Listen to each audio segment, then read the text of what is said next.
আমরা যারা বিয়ে করতে চাচ্ছি বা বিয়ে নিয়ে পরিষ্কার ধারণা চাই, তাহলে এই ভিডিওটা একদম আপনার জন্য। আমরা যারা সাধারণ মানুষ আছি, আমাদের মনে অনেক প্রশ্ন থাকে যে কাজী অফিসে বিয়ে করলে কি কি কাগজ লাগে, কাজী অফিসে বিয়ে করলে কতজন সাক্ষী লাগে, এবং কাজী অফিসে বিয়ে করলে একজন কাজীকে কত টাকা ফি দিতে হয়। কাজী অফিসে কাবিনী রেজিস্ট্রি বিয়ে করলে ছেলে এবং মেয়ে দুইজনের এনআইডি কার্ড লাগবে। যদি এনআইডি কার্ড না থাকে তাহলে জন্ম নিবন্ধন লাগবে।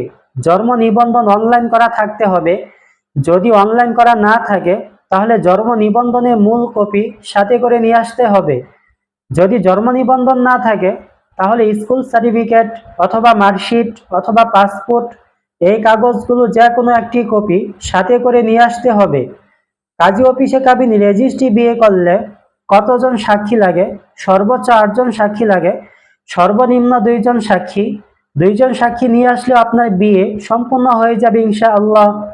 কাজী অফিসে কাবিনী রেজিস্ট্রি বিয়ে করার পরে একজন কাজীকে কত টাকা ফি দিতে হবে? দেখেন, আপনার বিবাহে কাজীকে কত টাকা ফি দিতে হবে সেটা মূলত নির্ভর করে আপনার বিবাহের কাবিনের উপর। আপনার বিবাহের কাবিন যদি 1 লক্ষ টাকা হয় তাহলে 1450 টাকা ফি আসবে। যদি 2 লক্ষ টাকা কাবিন হয় তাহলে 2900 টাকা ফি আসবে। তো এইভাবে প্রতি লাখে আপনাকে 1450 টাকা করে কাজীকে কাবিন রেজিস্ট্রি ফি দিতে হবে। কাজী অফিসে কাবিন রেজিস্ট্রি বিয়ে করার পরে আপনাদের করণীয় কি?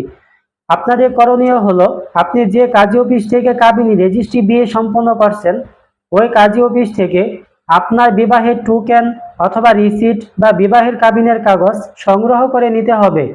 অন্য কোনো কাজী অফিসে অথবা অনলাইনে কাবিননামা কাগজ পাওয়া যায় না। তো আজকের ভিডিও এই পর্যন্তই।